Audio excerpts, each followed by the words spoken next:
The date was September 16, 2017. The era? Trump's America. That was the day that a group of Trump supporters assembled for the mother of all rallies Patriot Unification Gathering at the National Mall in Washington, D.C. As was typical of the times, they were met by counter-protesters from Black Lives Matters, numbering 82 in total, who proceeded to shout at them. The Trump supporters shouted back. One individual on stage told the Trump supporters to ignore the hecklers, crying, "They don't exist." Some might see something symbolic of the historical era in that statement. Hello, I'm futurist Marcus T. Anthony, and I'm a futurist exploring the futures of the human mind, technology, and society. And what happened on that day in 2017, when the two tribes were set to go to war, was quite remarkable, and it has a direct relevance to all our futurists, because things could go to hell pretty quickly in the next year or two if we don't practice some smart foresight. The leader of the BML counter-protesters that day was a man named Hawk Newsom, who later admitted that his intention was to stand about and militantly raise his fist and insult the Trumpsters. Later, the Trump rally organizer, Tommy Gunn, took the stage and announced that the gathering was about freedom of speech. Now, all this was rather expected, but what happened next was anything but. For Gunn suddenly invited Newsom and his supporters onto the stage. He said, "We're going to give you 2 minutes of our platform to put your message out." Now, whether they, that means the Trump supporters, disagree or agree with your message is irrelevant. It's the fact that you have the right to state the message, unquote. Newsom accepted the offer and began to talk. He said, "I'm an American, and the beauty of America is that when you see something broke in your country, you can mobilize to fix it." Now, it was when Newsom began to speak about a black man being killed by police that elements of the crowd began to jeer him. A woman shouted, "Shut up." That was a criminal. But Newsom explained, "We're not anti-cop." "Yes, you are," people shouted back. "We're anti-bad cop," Newsom clarified. "We don't want handouts. We don't want anything that is yours. We want our God-given right to freedom, liberty, and the pursuit of happiness." Now that was when things got really strange. Members of the crowd began to cheer. One shouted, "All lives matter," which might normally be considered a provocation by BML supporters. But that day, Newsom was embodying something quite different from the drama-prone projections of the Twitterati. Responding, "You're right, my brother, you're right. You're so right.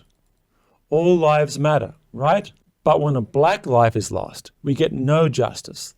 That is why we say Black Lives Matter. If we really want to make America great again, we do it together." Suddenly, the crowd began to chant, "USA, USA," cheering Newsom's speech. Now, as Jonathan Haidt and Greg Lukianov note in their book The Coddling of the American Mind, that was when the two groups transcended us and them. Despite their differences, they had found something in common, something greater than their enmity, something that unified them. Suddenly, they were common humanity. Americans, all. When Newsom finished talking, a fearsome-looking man approached him and shook his hand. Then they chatted for a while, finally posing for a photo together, with Newsom holding the man's young son in his arms. The child's father was one of the leaders of Bikers for Trump. Newsom later admitted, I quote, "It kind of restored my faith. Two sides that never listened to each other actually made progress that day." Now, such headway, both online and offline, is all too rare today. And unless we find ways to make it more common, some societies and cultures, perhaps the US is more than any other, may implode. So we should ask, why can't a culture of engagement be the norm? One of my goals in writing my book, Power and Presence, has been to help make this more normal. I've taken this story directly from that book, by the way. But how is that to be done? My argument is that it is not enough to simply provide technocratic solutions, devoid of deep reflection, not without a concurrent transformation of our systems and our hearts. Bureaucrats aren't going to pull us out of this. They can help, yes, but ultimately we must transcend the civilizational impasse where we find ourselves today. And for that to happen, we must change the stories, the metaphors, and even the way we use our minds. That will require deep thinking, deep questions, and what I call deep futures. The arrival of complex online information systems, including artificial intelligence, necessitates urgent and novel responses. Unfortunately, natural selection has not endowed us with the biological equipment to get us out of this, at least not directly. Indeed, many virtual architects deliberately target our physiology to manipulate us. Some of those trolls can be easily spotted as you cross the bridge into virtual landscapes, but a large number lurk under the bridge in the murky waters of the dark web. Our web overlords and their servants have targeted our biology, and that means that our genetics are a big part of the issue. We therefore have to become more conscious of how our neurophysiology, our minds and bodies are activated and our attention is being diverted away from the needs of our authentic selves. Though online worlds are not physically real, the cultures are now firmly infused within the collective human psyche. This is a double feedback loop, where the consciousness structures we are scaffolding across virtual landscapes and thoughtscapes are now spilling out of virtual spaces and into our real-world behaviors and actions. This includes projection, drama, and hostility, things that once mostly existed only on Twitter, Facebook, Reddit, and other online platforms. The memes are unbecoming, but they're becoming us.